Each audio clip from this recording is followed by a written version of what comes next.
Part 1, the Intellectual Property Office. In Section 1 titled, "This Act shall be known as the Intellectual Property Code of the Philippines." In Section 2, Declaration of State Policy. The state recognized that an effective intellectual and industrial property system is vital to the development of domestic and creative activity, facilitate transfer of technology, attracts foreign investment, and ensure market access for our products. It shall protect and secure the exclusive rights of scientists, inventors, artists, and other gifted citizens to their intellectual property and creation, particularly when beneficial to the people, for such periods as provided in this Act. In Section 3, International Convention and Reciprocity.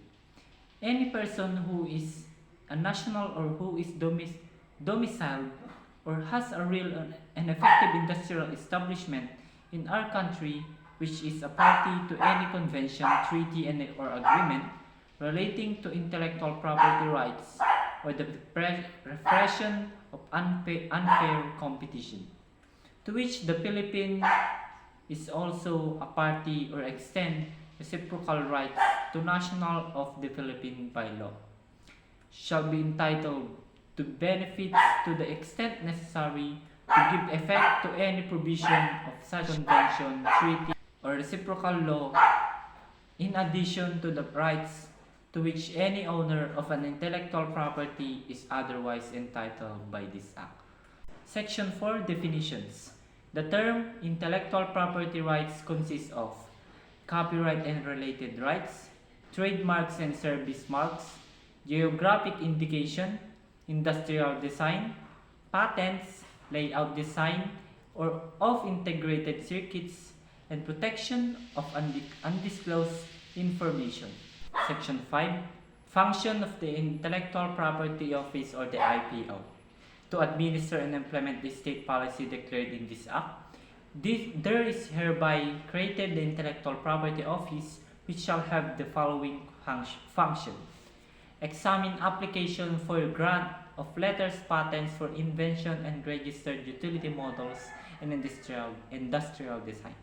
Examine application for the registration of marked geographic indication integrated circuit.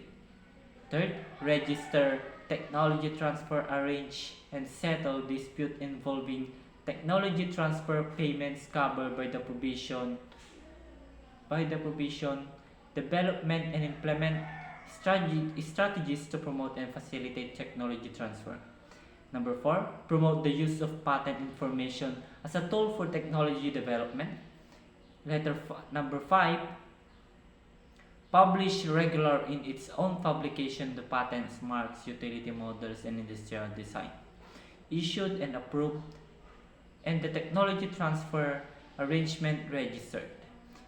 And the last, coordinate with other government agency and the private sector effort to formulate and implement plans and policies to strengthen the protection of intellectual property rights in the country. Section 6, the organizational structure of the IPO. The office shall be headed by the Director General, who shall be assisted by 2 deputies, Director General. The office shall be divided into 6 bureaus, each of which shall be headed by a director and assisted by an assistant director. This is the 6 bureaus that shall be in the office: the Bureau of Patents, the Bureau of Trademarks, the Bureau of Legal Affairs, the Documentation, Information and Technology Transfer Bureau, the Management Information System and EDP Bureau, and the Administrative, Financial and Personal Service Bureau. The Director General, Deputies Director General, Director and Assistant Director shall be appointed by the President and other officers and employees of the office by the Secretary of the Trade and Industry. Section 7, the General Director and Deputies General. Section 7, the General Section 7, director. Section 7, the Director General and Deputies Director. Section 7, the Director General and the Deputies Director General. The Director shall exercise the following powers and functions. First, manage and direct all functions and activities of the office, including the promulgation of rules and regulations to implement the objectives, policies, plans, and programs and projects of the office. So, una sa lahat, dapat yung general lang ang may karapatang magbigay ng mga rules and regulation dito. Next is the exercise exclusive appellate jurisdiction over all decision rendered by the Director of Legal Affairs, Director of Patents, the Director of Trademarks, and the Director of Documentation, Information, and Technology Transfer Bureau. And last, the exercise original jurisdiction to resolve dispute relating to the terms of a license involving the author right to public performance or the other communication of his work. The decision of the Director General in these cases shall be applicable to the Secretary of Trade and Industry. Section 8, the Bureau of Patents. The Bureau of Patents shall have the following function. First, search and examination of patents application and the grants of patents. Second is the registration of utilities model, industrial design, and integrated circuits. And last, conduct studies and researches in the field of patents in order to assist the Director General in the formulating policies on administration and examination of patents. Section 9 is the Bureau of Trademarks. Bureau of Trademarks shall the Bureau of Trademarks shall have the following function. Search and examine of the application for the registration of marks, geographic indication, and other mark of ownership, and the issuance of the certificate,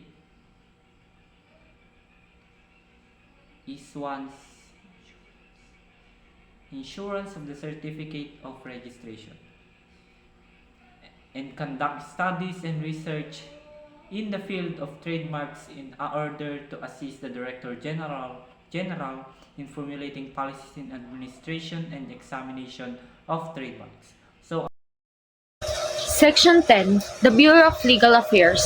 The Bureau of Legal Affairs shall have the following function. Hear and decide opposition to the application for registration of marks, cancellation of trademarks, subject to the provision of Section 64, cancellation of patents, utility model, and industrial design, and petition for compulsory licensing of patents. Dito nangyayari ang pagdinig kung ang mga trademarks ba or utility models and patents and designs ay cancelled or approved. Dito din nangyayari ang petition for licensing of patents. Exercise original jurisdiction in administrative complaints for violation of law involving intellectual property rights. However, limited lamang ito sa total damages not less than 200,000 pesos. Sa section na ito, nakapaloob ang investigation kung saan ang director ng Bureau of Legal Affairs ay mag-i-impose ng one or more administrative penalties. Una dito ang cease and desist order kung saan napapatigil ang operation ng mga patents. Next is the acceptance of a voluntary assurance kung saan may 4 na assurance upang mapadali ang penalties at hindi na kailangan ng fines. Number 1, the assurance to comply. Number 2, the assurance to refrain from engaging unlawful and unfair acts. Number 3, ang pag-recall, replace, repair, or refund ng money sa defective distributed goods. Number 4, assurance to reimburse the compliant expenses and cost. After further investigation, ang mga product na na-disapprove na may mga offenses ay pwedeng mag-decide ang Director of Legal Affairs na ipagbili ito or i-donate to distressed local government or to charitable or relief institution, i-export, or either i-recycle into other goods. Next is the forfeiture of paraphernalia and all real and personal properties which have been used in the commission of the offense. Number 5, the imposition of administrative fines which in no case be less than 5,000 pesos nor more than 150,000 pesos. In addition, an additional fine of not more than 1,000 pesos shall be imposed for each day of continuing violation. Next is the cancellation of any permit, license, authority, or registration, and also the suspension of the validity of the patent. The withholding of any permit, license, authority, or registration which is being secured by the respondent for the office. Also the disapproval of the patent. Section 11, the Documentation, Information and Technology Transfer Bureau. The Documentations, Information Technology Transfer Bureau shall have the following function.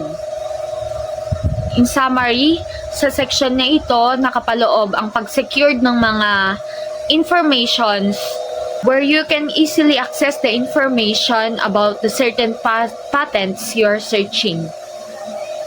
Sa section na ito, nakapaloob ang pag-establish ng connection ng mga regional representatives, educate the public, and build awareness on intellectual properties through engaging in seminars and lectures.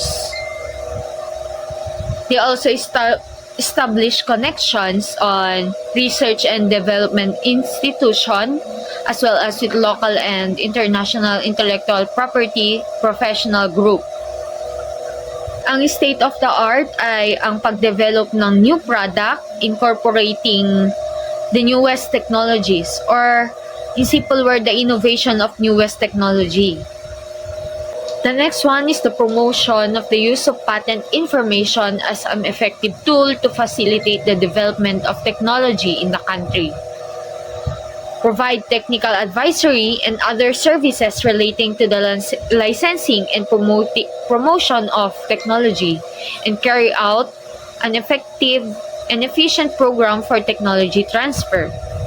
Register technology transfer arrangement and settle disputes involving technology transfer payments. Section 12, the Management Information Services and EDP Bureau. Conduct automation planning, research and development, testing of systems, contracts with firms, contracting, purchase and maintenance of equipment, design and maintenance of system, user consultation, and others. Provide management, information, support, and service to the office. Section 13, the Administrative, Financial, and Human Resource Development Service Bureau. The Administrative, Financial, and Human Resource Development Service Bureau. Dito sa section na ito, nakapaloob ang procurement and allocation of supplies or product kung ito ba ay pasok sa financial or sa budget, and kung ito ba ay maraming maidudulot na benefits. Receive all application filed with the office and collect taxes. The next one, publish patent applications and grants, trademark applications and registration of marks, industrial designs, utility models, geographic indications, and layout designs of integrated circuits registration. Or in other words, lahat ng plans regarding sa patents ay may papakita upon application. 13.2, the Patent and Trademark Administration Services shall perform the following function, among others. Letter A, maintain registers of assignments, merging, licenses, and bibliographic on patents and trademarks. Letter B, collect maintenance fees, issue certified copies of documents in its custody and perform similar other activities, and hold in custody all the applications filed with the office and all patent grants, certificate of registrations issued by the office and the like. 13.3, dito na ma-manage ang mga fees kung saan nakapaloob dito ang pag-ensure ng availability and proper utilization of funds. 13.4, nakapaloob dito ang human resource development kung saan ang patent ay kailangan niya i-provide ang present and future manpower needs of the organization. Maintain high morale and favorable employee attitudes toward the organizations through the continuing design and implementation of employee development programs. Section 14. Use of intellectual property rights fees by the IPO. Dito sa Section 14, nakapaloob dito ang paggamit ng mga fees na kung saan ang mga collected fees ay magagamit bilang pag-upgrade ng mga facilities, equipment outlay, human resource development, and the acquisition of the appropriate office space, among others. Ang mga fees na ito ay mabibilang sa budget ng office. Pero ito ay may separate na account.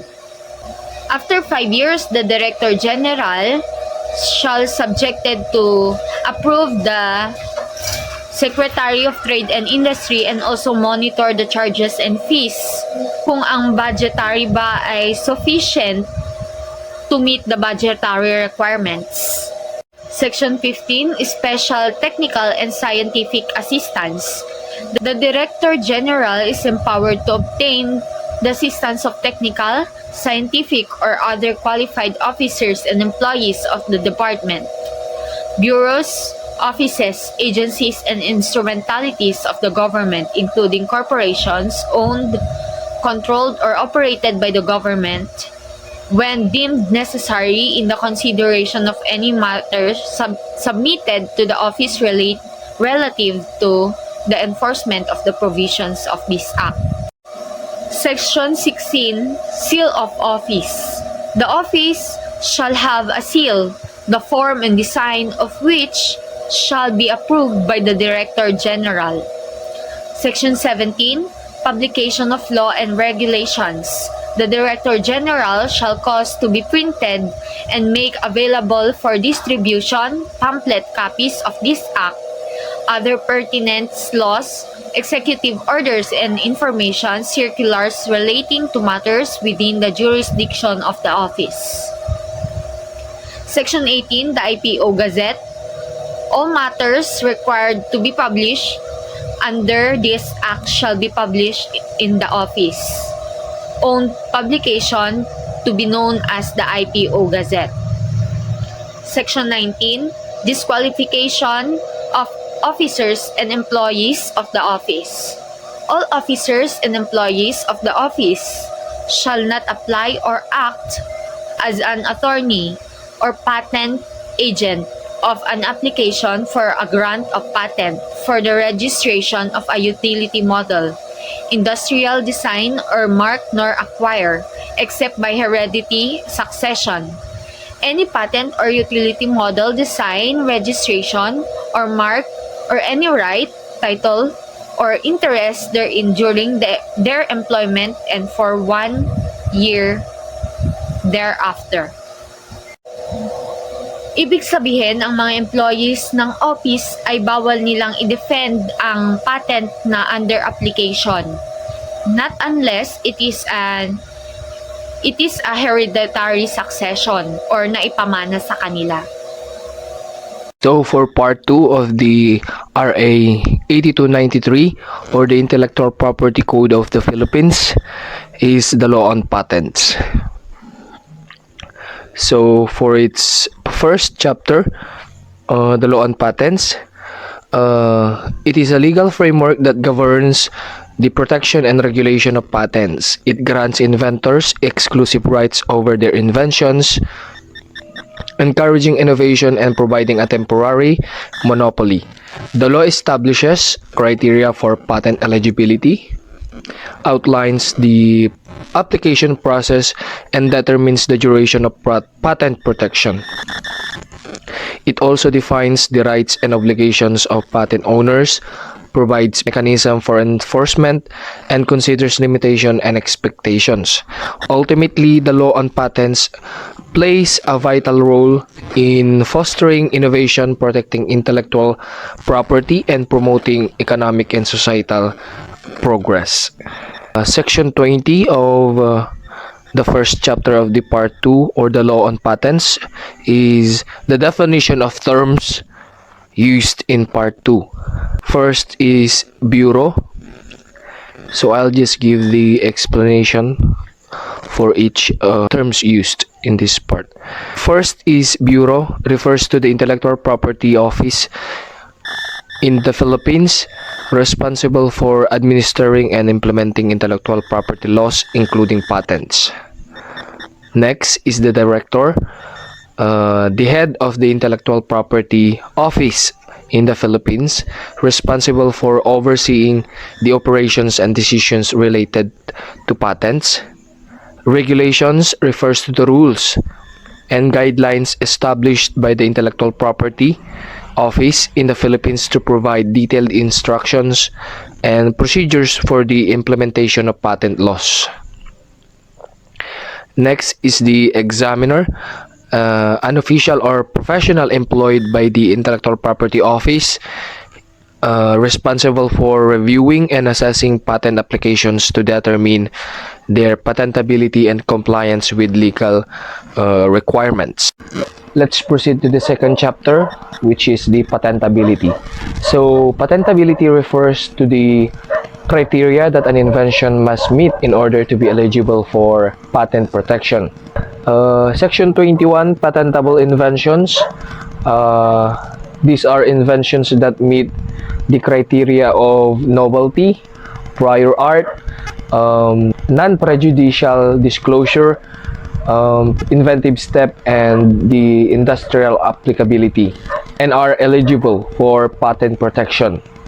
These inventions are new, non-obvious, and have practical use in industry or society. Section 22, non-patentable inventions. So these are inventions that do not meet the criteria for patentability or fall under specific exclusions. This includes discoveries, scientific theories, artistic works, methods of medical treatment, mathematical formulas, contrary to public order or morality, among others.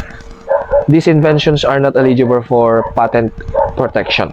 Section 23, novelty.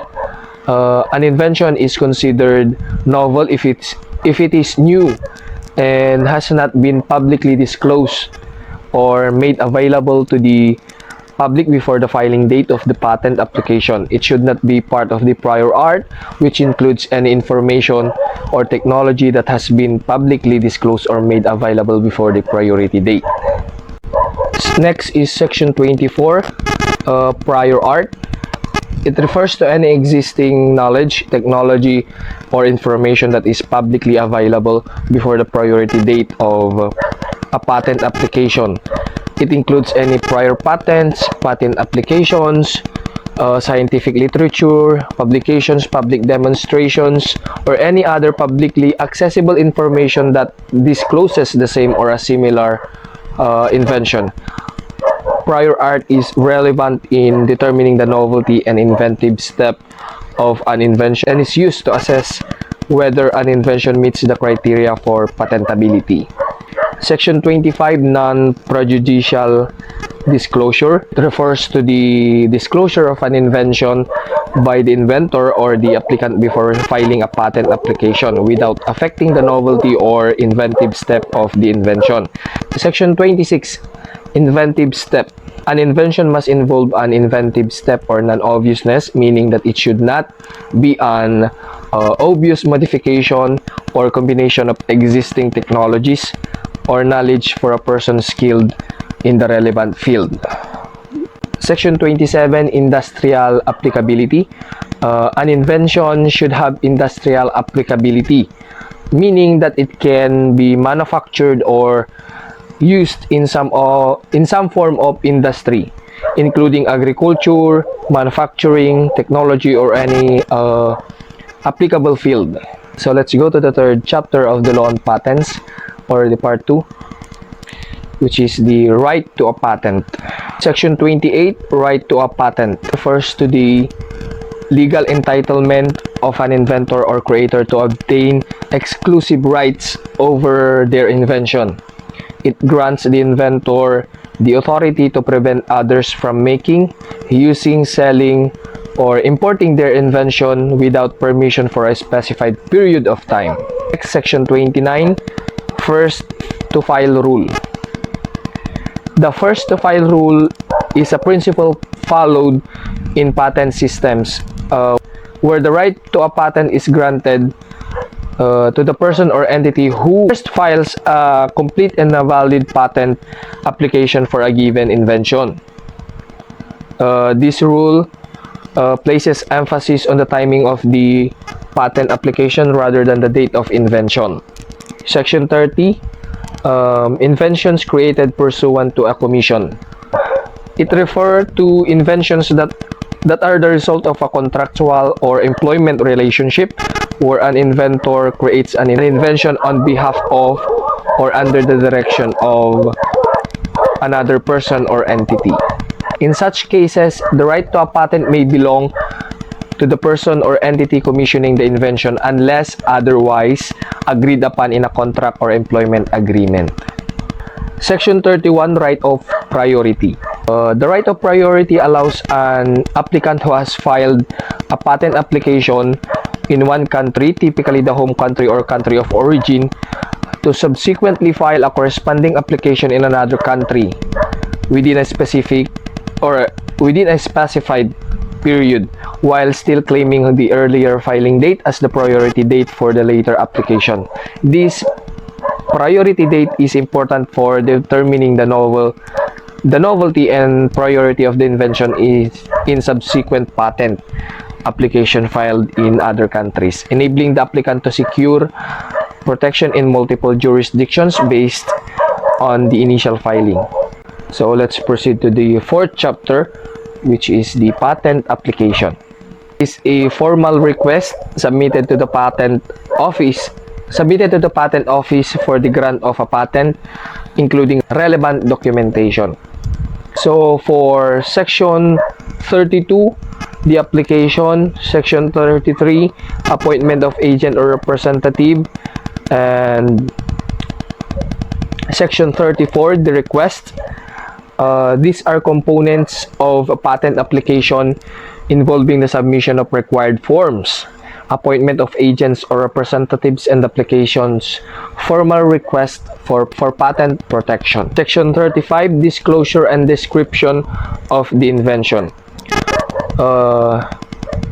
Disclosure, the application shall disclose the invention in a manner sufficiently clear and complete for it to be carried out by a person skilled in the art. And next, description. The regulation shall prescribe the contents of the description and the order of presentation. Disclosure and description of the invention is the detailed explanation and information provided within the patent application regarding the invention's features, functionality, and purpose.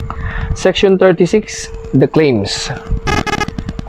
So, the claims is precise and specific statements defining the scope of the invention and the exclusive rights sought by the applicant. Section 37, the abstract. So the abstract is the concise summary highlighting the key aspects of the invention provided within the patent application. Section 38, unity of invention. Requirement that a patent application must have a single invention or a group of closely related inventions, preventing unrelated or disparate disparate inventions from being claimed in a single application. Last section for the fourth chapter of the part 2, section 39, information concerning corresponding foreign application for patents. So it is a provision of information regarding any related foreign patent applications filed for the same invention, allowing the patent office to evaluate prior art and potential overlapping rights. Chapter 5 Procedure for Grant of Patent. Chapter 5 of the Philippine Patent Law generally addresses the procedure for obtaining a patent. It likely covers the various stages involved in the patent application process, including filing requirements, examination procedures, and evaluation of patentability. This chapter may also discuss the process for responding to office actions, making amendments, and the overall timeline for the grant of patent. Chapter 6 Cancellation of Patents and Substitution of Patentee likely focuses on the cancellation or revocation of granted patents and the substitution of the patentee. It may provide the grounds and procedures for challenging the validity of a patent, either through administrative or judicial means. This chapter might outline the circumstances under which a patent can be cancelled or revoked, as well as the process of substituting a new patentee, such as in cases of transfer or succession. Chapter 7 Remedies of a person with a right of a patent. Slightly dedicated to the remedies available to individuals who have right to a patent but are being deprived of that right. It may discuss the legal action and remedies that can be pursued in cases of patent infringement or other violations of patent rights. This chapter may cover the topics such as injunctive relief, damages, and other forms of compensation or relief available to patent holders. Chapter 8 Rights of Patentees and Infringement of Patents. This chapter typically addresses the rights and privilege granted to patentees. It may outline the exclusive rights that patent holders enjoy, including the rights to prevent others from making, using, selling, or importing the patented invention without permission. This chapter might also discuss the action and remedies available to patentees in cases of patent infringement, including the procedure or initiating legal action and seeking damages or injunctions. Chapter 9 Voluntary Licensing. This chapter often covers voluntary licensing, which refers to the granting of permission by a patentee or another party to use or exploit the patented invention under agreed terms and conditions. It may outline the requirements, procedure, and conditions for entering into licensing agreements. This chapter may also address the rights of obligations of licensors and licenses and any provisions related to compulsory licensing under specific circumstances.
Part 3. The Law on Trademarks, Service Marks, and Trade Names. Section 121. Definitions. As used in Part 3, the following terms have the following meanings. Mark means any visible sign capable of distinguishing the goods or services of an enterprise and shall include a stamped or marked container of goods. Collective mark means any visible sign designated as such in the application for the registration and capable of distinguishing the origin or any other common characteristic, including the quality of goods or services of different enterprises which use the sign under the control of the registered owner of the collective mark. Section 40 RA number 1660. Trade name means the name or designation identifying or distinguishing an enterprises. Section 38 RA number 1660. Bureau means the Bureau of Trademarks. Director means the Director of Trademarks. Regulations means the rules of practice in trademarks and service marks formulated by the Director of Trademarks and approved by the Director General. And examiner means the trademark examiner. Section 38 RA number 1668. Section 122. How marks are acquired. The rights in a mark shall be acquired through registration made validly in accordance with the provisions of this law. Section 123. Registrability. Nothing shall prevent the registrations of any such sign or device which has become distinctive in relation to the goods for which registrations is requested as a result of the use that have been made of it in commerce in the Philippines.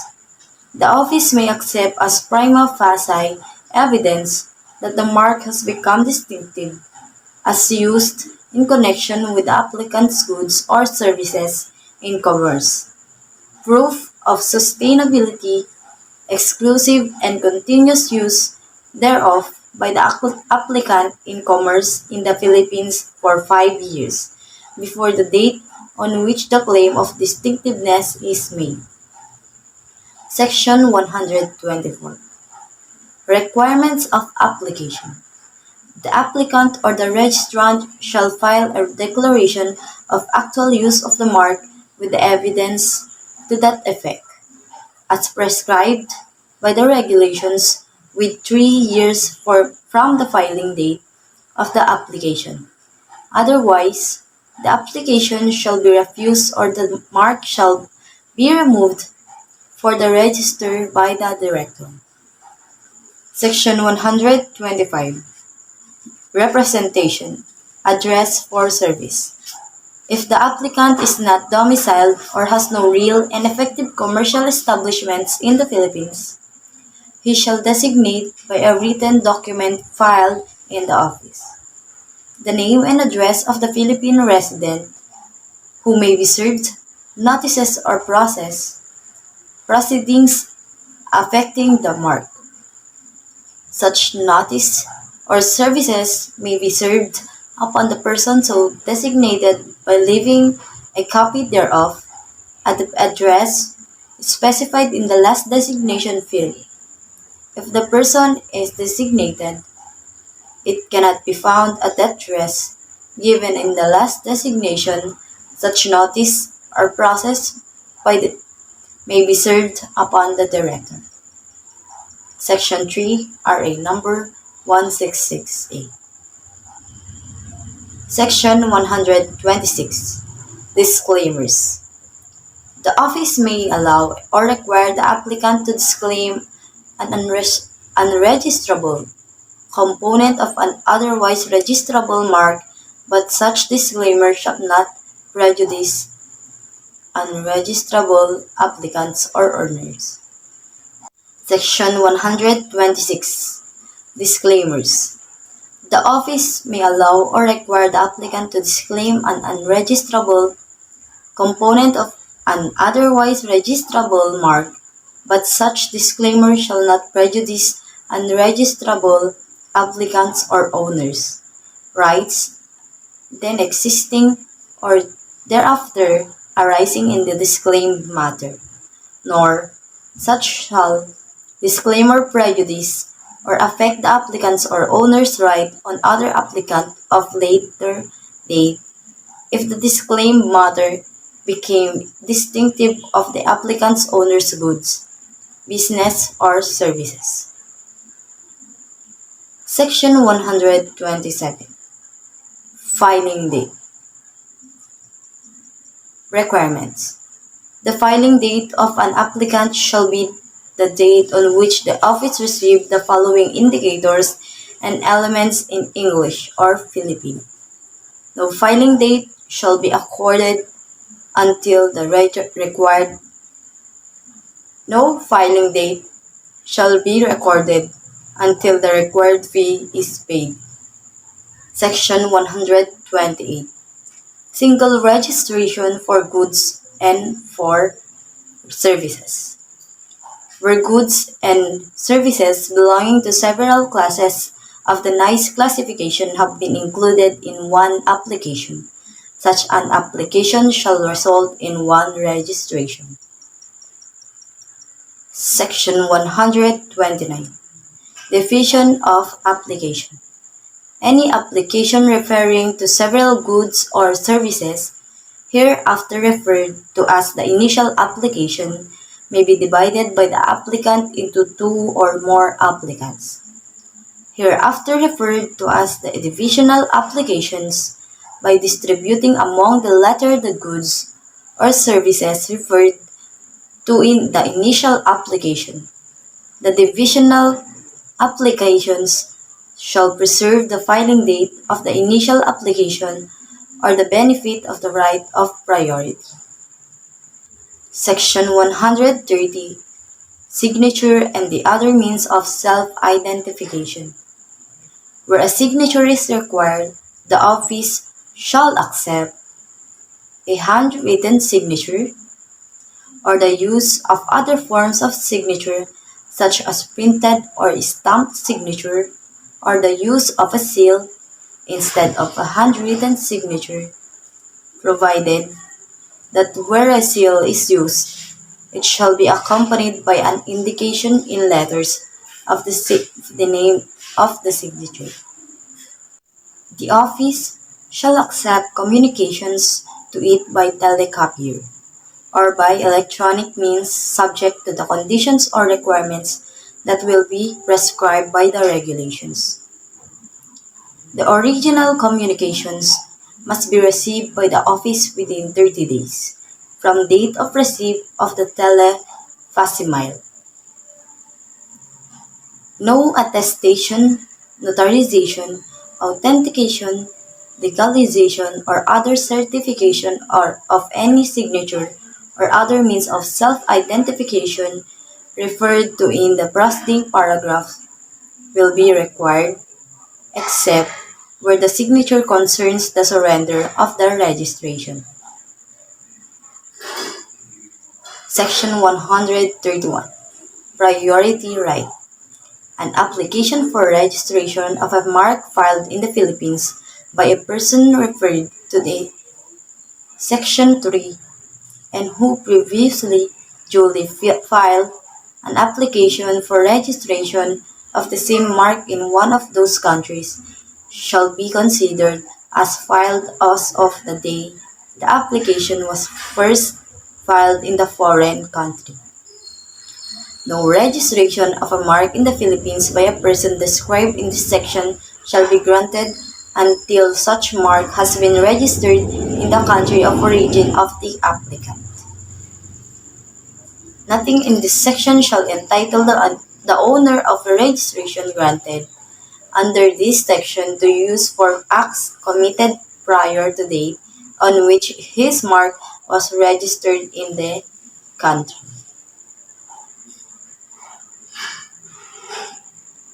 In like manner, and subject to the same conditions and requirements, the right provided in this section may be based upon a subsequent regularly filed application in the same foreign country, otherwise disposed of without having been laid upon the public inspection and without leaving any rights outstanding, and has not served, nor thereafter shall serve, as a basis for claiming a right of priority. Section 132, Application Number and Filing Date. The office shall examine whether the application satisfies the requirement for the grant of a filing date as provided in Section 127 and the regulations relating thereto. Once an application meets the filing requirements of Section 127, it shall be numbered in the sequential order, and the applicant shall be informed in the application number, and the filing date of the application will be deemed to have been abandoned. Section 133. Examination and Publication. Once the application meets the filing requirements of Section 127, the office shall examine whether the application meets the requirements of Section 124 and the mark as defined in Section 121 is registrable under Section 122. Whether the office finds the condition referred in the subsection 133.1 are fulfilled, it shall, upon payment of the prescribed fee, forthwith cause the application as filed to the published in the prescribed manner. If after the examination, the applicant is not entitled to registration for any reason, the office shall advise the applicant thereof and the reasons therefore. The applicant shall have a period of 4 months in which to reply or amend his application, which shall then be re-examined. An abandoned application may be received as a pending application within the 3 months from date of abandonment, upon good cause shown and the payment of the required fee. The final decision of refusal of the Director of Trademarks shall be appealable to the Director General in accordance with the procedure fixed by the regulations. Section 7, RA number 1668.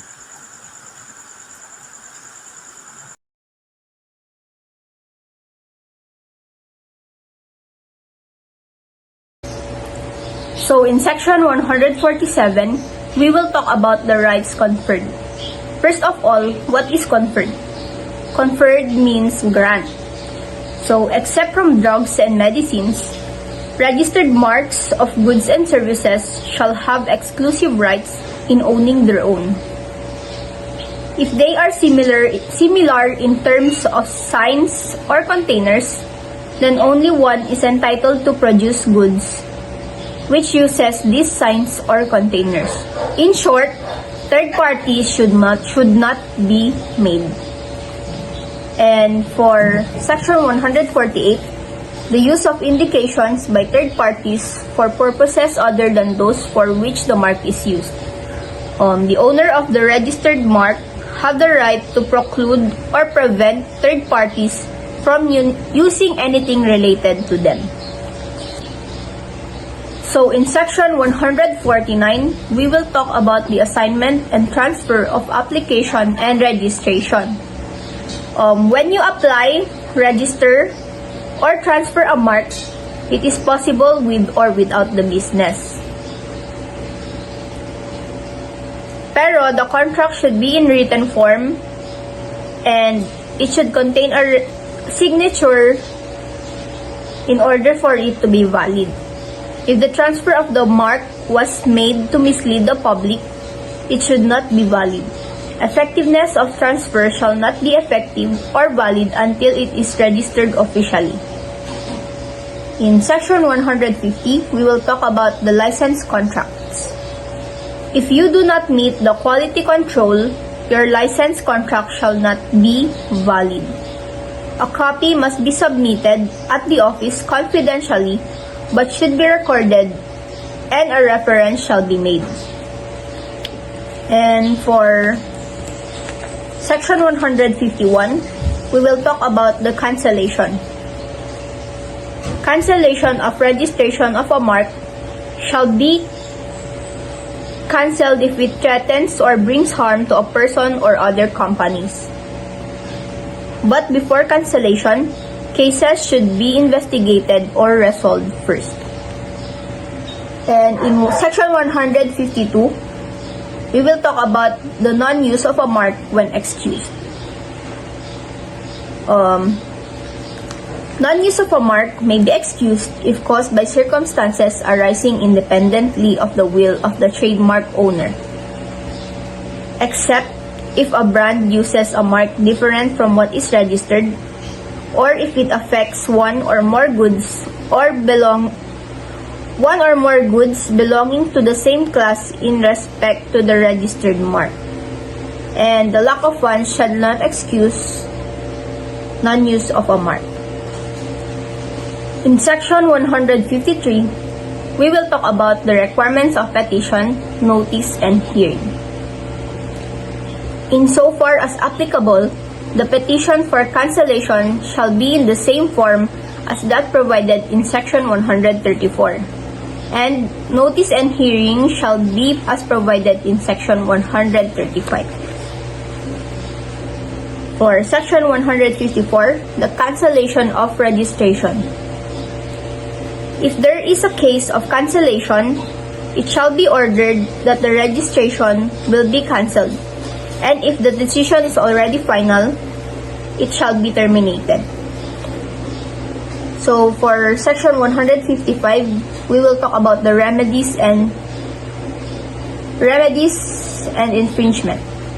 Any person who shall, without the consent of the owner of the registered mark, shall face consequences. If you use something, whether it is a good or services, without the consent of the company or the owner of the registered mark, it is called infringement. Cases are when you use it in public or when you produce a copy. Then in section 156, we will talk about the actions and damages and injunction for infringement.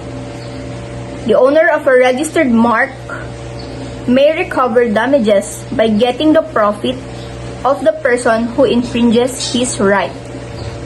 The court may also impound sales, invoices, and other documents evidencing sales. If the case misleads the public, damage may be doubled. If the complainant had proper showing, they may also be granted injunction. Injunction is they will be granted the chance to refrain from action.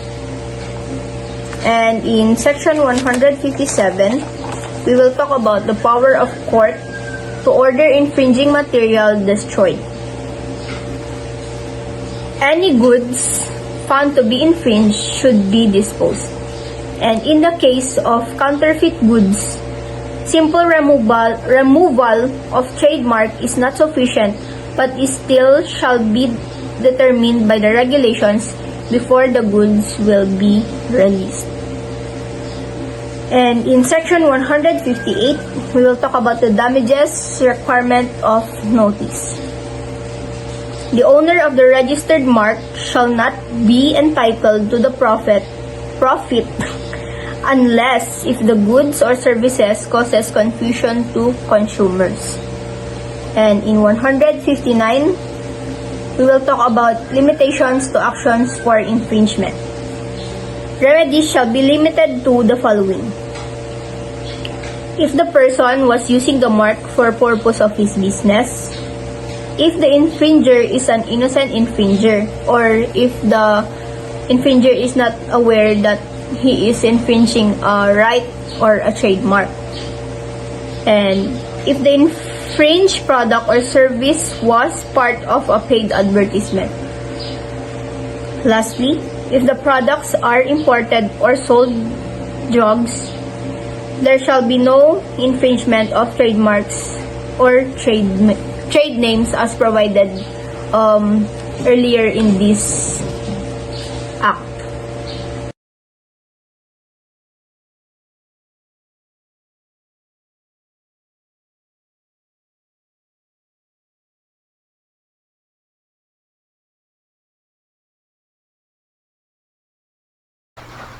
Part 4, Chapter 1. This section provides definitions for various terms used in Intellectual Property Code of the Philippines. Section 171, subsection 1. Author refers to the natural person who has created the work. The author is the original creator of the work and holds the rights to it. Section 171, subsection 2. Collective work. A work created by two or more natural persons under the direction of another person. The person directing the work will disclose it under their own name, and the contributing individuals will not be identified individually. Section 171, subsection 3. Communication to the public. An act of making a work available to the public using wire or wireless means. It allows members of the public to access the work from a location and time of their choosing. Section 171, subsection 4. Computer and computer program. The computer is an electronic or similar device with information processing capabilities. The computer program refers to a set of instructions expressed in various forms that, when incorporated into a readable medium for the computer, can cause it to perform a specific task or achieve a particular result. Section 171, subsection 5. Public lending.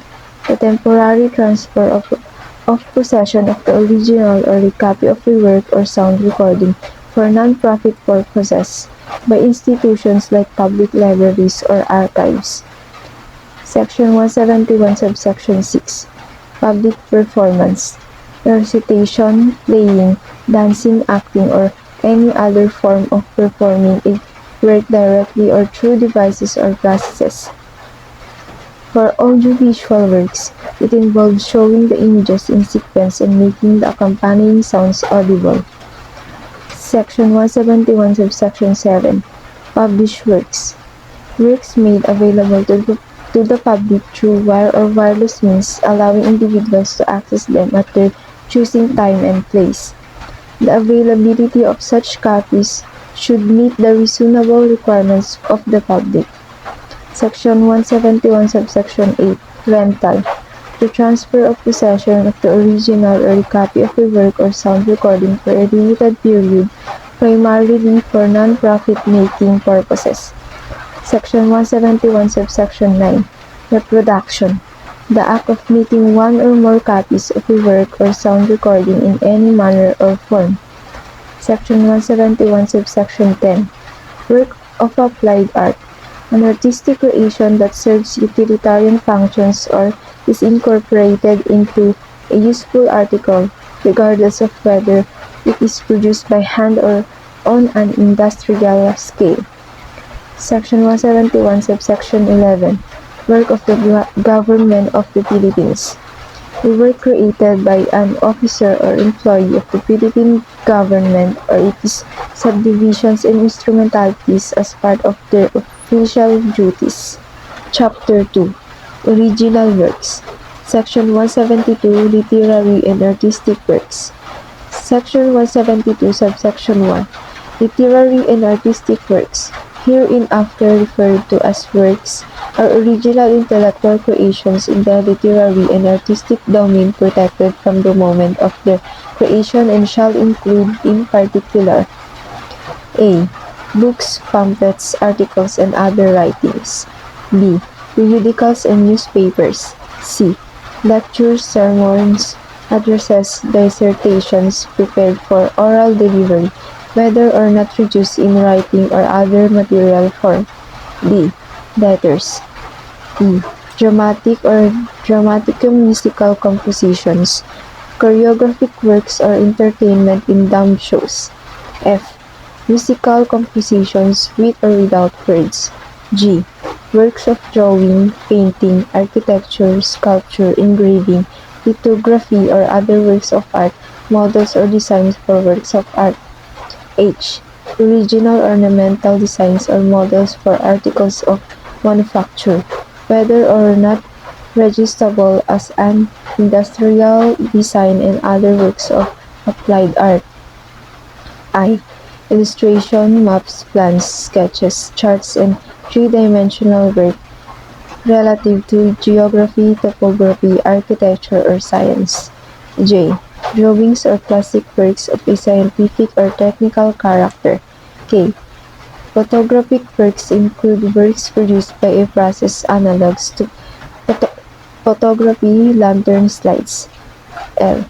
Audiovisual works and cinematographic works and works produced by a process analogs to cinematography or any process for making audiovisual recordings. M. Pictorial illustrations and advertisements. N. Computer programs.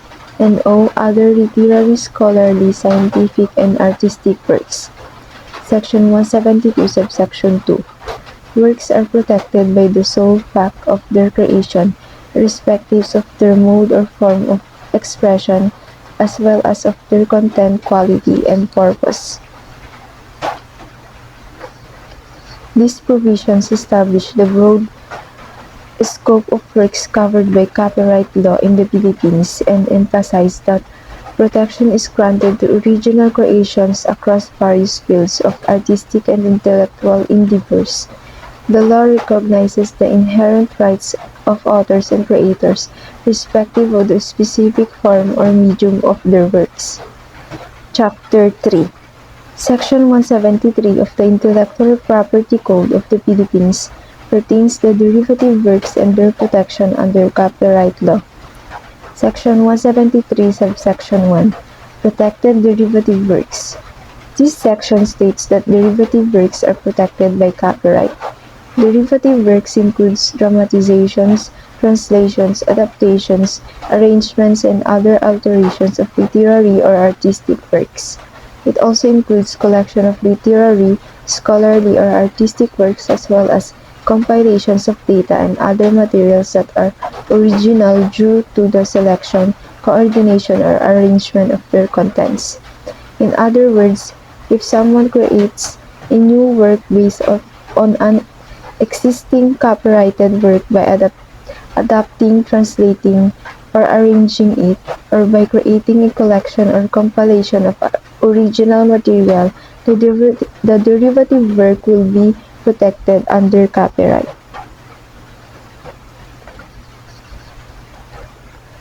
Section 173, subsection 2.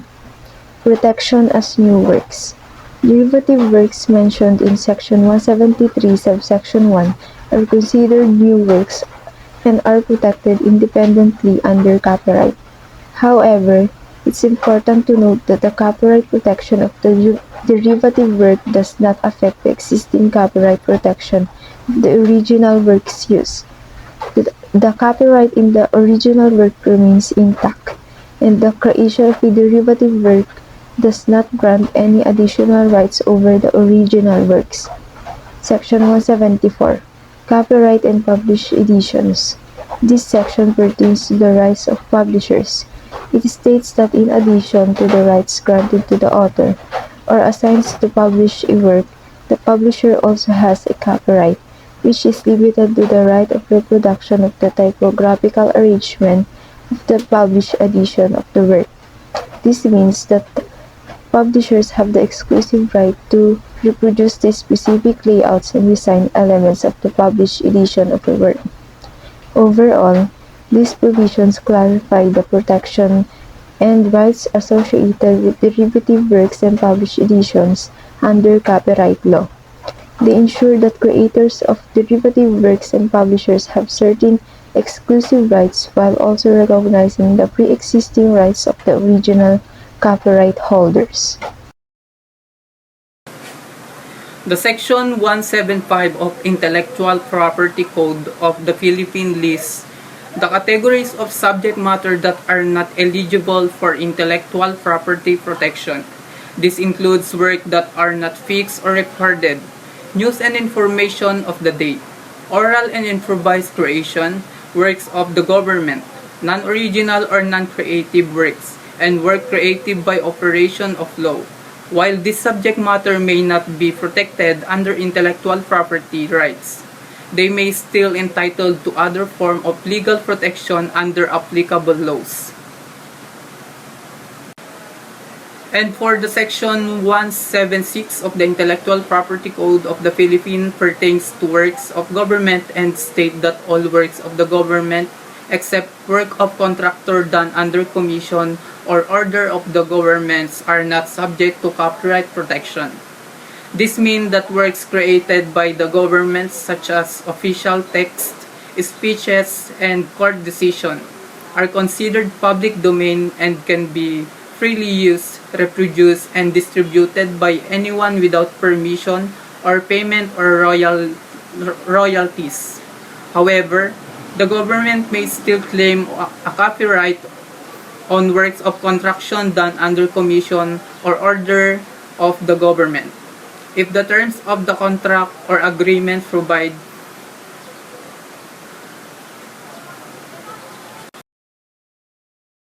And for the Section 177 of the Intellectual Property Code of the Philippines outlines economic rights for righted works, including exclusive right to use, reproduce, distribute, and publicly display or perform the work. Authors hold these rights for their lifetime and 50 years after death, while audiovisual works have protection for 50 years from their first public showing. Fair use exemption allows certain use of righted works for criticism, comments, news, reporting, teaching, scholar, and research. And for the Section 178 of the Intellectual Property Code of the Philippines outlines rules on right ownership, stating that the author is the original owner of the work, except in employment or contracted related cases. Employee-created works belong to the employer, while commissioned or ordered works have the commissioner or ordering party as the owner joint. Authors have equal right to exploit and license the work. These rules are crucial in determining the authority of exploit and license righted works and determining liability for infringement. And for the Section 179 of the Intellectual Property Code of the Philippines protects anonymous and pseudonymous works, ensuring their validity for 50 years from publication or creation. If the author's identity is disclosed within this period, protection lasts for the author's lifetime plus an additional 50 years after death. If the author's identity remains unknown, the work enters the public domain. These rules safeguard the rights of anonymous and pseudonymous works, preventing unauthorized exploitation without consent and ensuring their eventual inclusion in the public domain. Chapter 7. Transfer or Assignment of Copyright. Section 180. Right of Assignee. Section 181. Copyright and Material Object. Section 182. Filing of Assignment or License. Section 183. Designation of Society. This section outlined the rights of copyright owner to transfer or assign their copyright to another party. It establishes the conditions and requirements for such as transfer or assignments. Chapter 8. Limitations on Copyright. Section 184. Limitations on Copyright. Section 185. Fair of use of a copyright.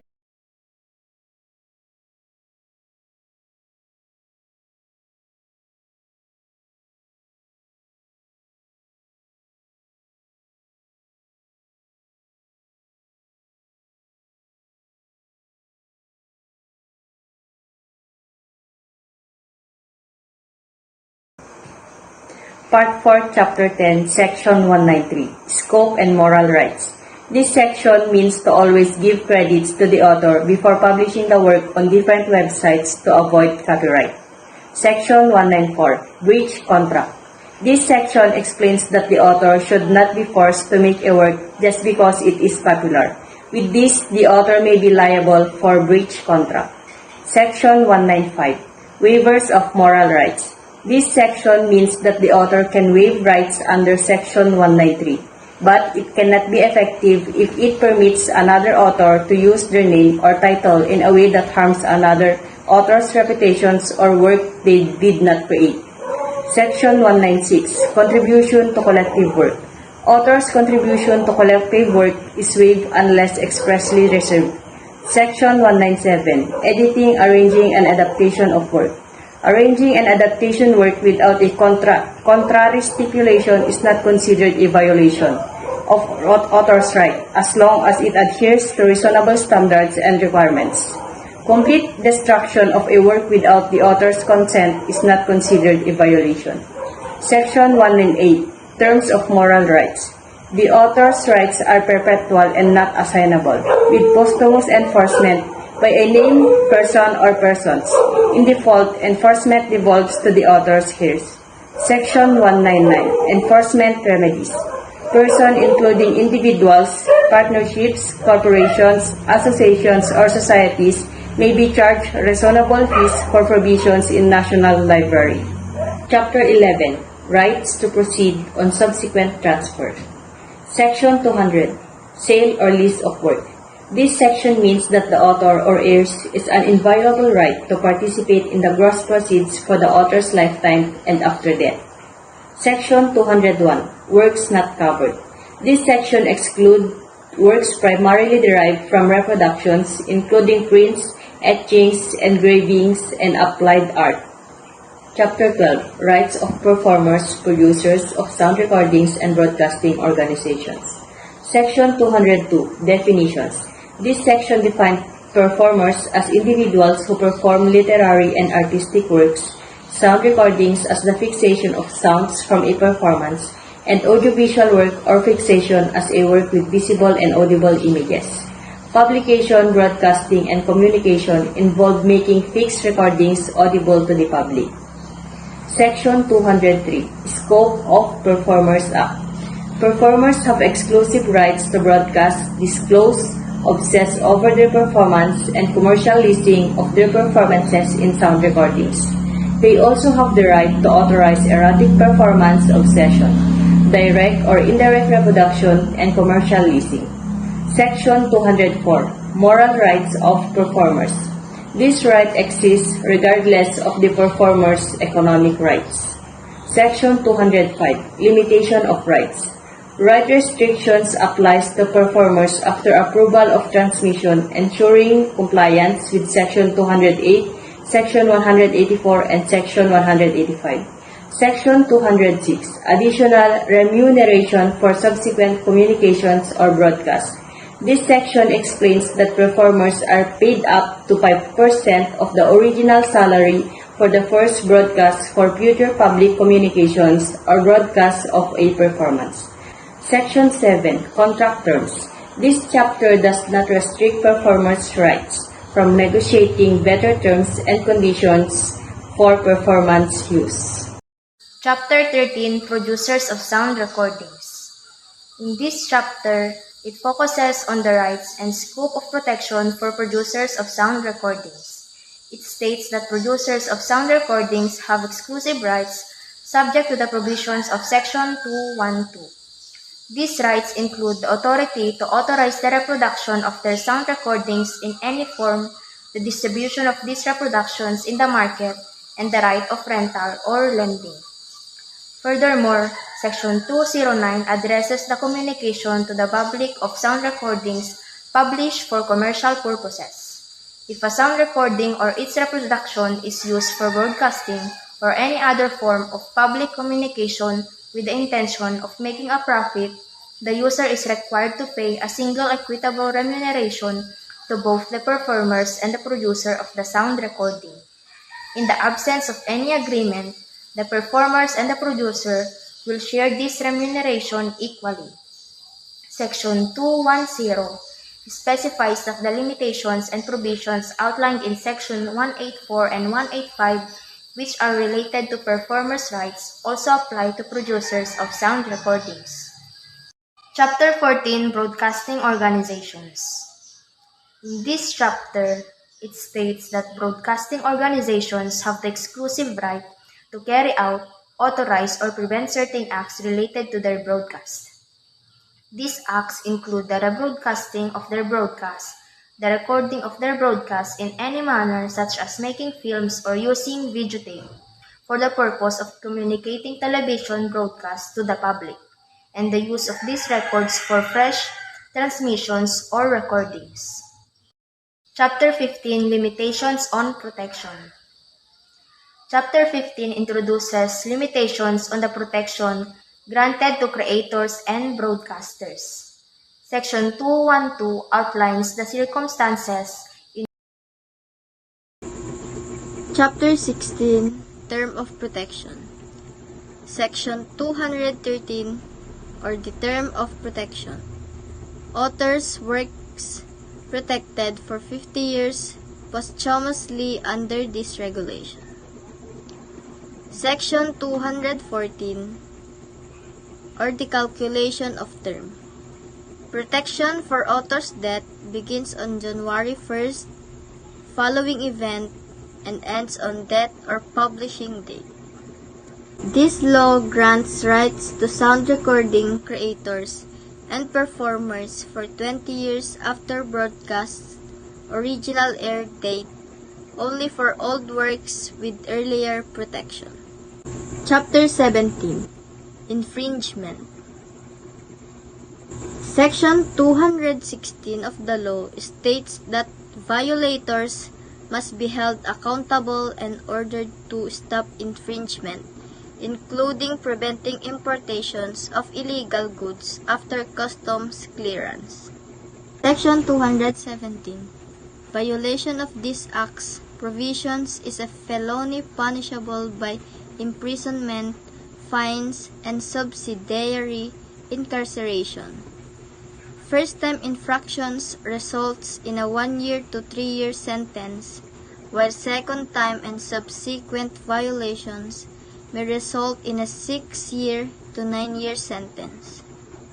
Section 218. Affidavit supporting copyright ownership of a work or subject, signed by the owner in front of a notary public, stating the copyright's protection and the owner's name. Section 219.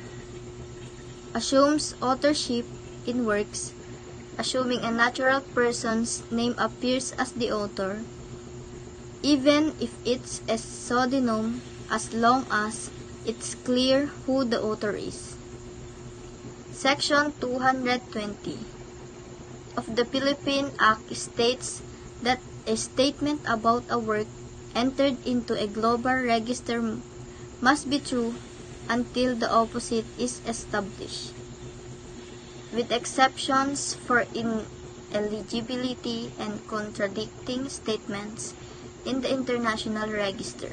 Section 220 of the Philippine Act states that a statement about a work entered into a global register must be true until the opposite is established, with exceptions for ineligibility and contradicting statements in the International Register. Chapter 18, Scope of Application. Section 221 covers copyrightable works by authors with Philippine nationality or primarily residing, and audiovisual works with creators residing or maintaining a principal place of business in the Philippines. Section 222 protects performers, including Philippine citizens and non-citizens, whose performances occur in the Philippines or are included in sound recordings. Section 223. This Act protects Philippine citizens and public recordings of sound, including those created in the Philippines. Section 224. The provisions of this act shall likewise apply to artists who are entitled to protection under and in compliance with any international convention or other international agreement to which the Philippines is a party, as well as the producers of sound recordings and broadcasting companies. Chapter 19, Institution of Actions. Section 225, Jurisdiction. Without prejudice to the provisions of subsection, actions under this act shall be cognizable by the courts with appropriate jurisdiction under existing law. Jurisdiction actions brought under this act shall be cognizable by the courts having competent jurisdiction under existing law without prejudice to the provision of subsection. Section 226, Damages. No damages may be recovered under this act after 4 years from the time the cause of action arose. Damages. This act prohibits the recovery of damages for the 4 years after the cause of action first materialized. Chapter 20, Miscellaneous Provision. Section 227, Ownership of Deposit and Instruments. All copies deposited and instruments in writing filed with the National Library and the Supreme Court Library in accordance with the provisions of this act shall become the property of the government. All copies deposited and written documents filed with the National Library and Supreme Court Library in accordance with this act requirements become the government's property. Section 228, Public Records. The section or division of the National Library and the Supreme Court Library charged with receiving copies and instrument deposited and with keeping records required under this act and everything it shall be open to public inspection. The director of the National Library is empowered to issue such safeguards and regulations as may necessary to implement this section and other provision of this act. Publicly available documents or everything in the section or division of the National Library and the Supreme Court Library responsible for accepting copies and instrument lodged and maintaining records required by this act will be available for public examination. To execute this section and other act requirements, the director of the National Library may establish any safeguards and regulation that may be required. Section 229, Copyright Division or Fees. The copyright section of the National Library shall be classified as a division upon the effectively of this act. The National Library shall have the power to collect, for the discharge of these services under this act, such fees as may be promulgated by it from time to time subject to the approval of the department head. On the date when this act becomes operative, the National Library's copyright section will be categorized as a division for the provision of these services under this act. The National Library shall have the authority to impose, with the department head's consent, such fees as it may establish from time to time. Part 5 Final Provisions. Section 30, Equitable Principles to Govern Proceedings, states that in all intern parties proceedings involve 2 or more parties in the office, presumably referring to the United States Patent and Trademark Office under this act, referring to the relevant legislation. The equitable principles of laches, estoppel, and acquiescence can be taken into account and utilized when relevant and appropriate. Section 31, Reverse Reciprocity of Foreign Laws, states that if a foreign country imposes any burdens or restrictions on Philippine nationals seeking intellectual property rights protection in that country, those same burdens or restrictions shall be enforceable on nationals of that foreign country within Philippine jurisdiction. In other words, it establishes a principles of reverse reciprocity, ensuring that foreign nationals are subject to the same conditions they impose on Philippine nationals regarding intellectual property rights. Section 32, Appeals, states that appeals from decisions made by regular courts will follow the rules of court. It further states that unless a higher court issues a restraining order, the judgment made by the trial court can be executed even while the appeal is pending, subject to the terms and conditions set by the court. Section 33. Organization of the office, exemption from the salary standardization law and the attrition law. The mentioned act states that the office must be organized within 1 year after the act's approval and that is exempted from the salaries standardization law and the attrition law, as especially in Republic Act number 7430. Section 34, abolition of the Bureau of Patents, Trademark and Technology Transfer. The provision states that the Bureau of Patents, Trademarks, and Technology Transfer under the Department of Trade and Industry is abolished. All it remains funds, assets, personnel, and records will be transferred to the office. Personnel who are absorbed or transferred to the office will either receive retirement benefits according to existing law or a severance payment based on their years of service and highest salary received. Section 35, application pending on effective date of act. It states that all patent applications that were pending in the Bureau of Patents, Trademarks, and Technology Transfer at the effective date of act will continue to be proceeds and granted patents according to the law under which they were filed.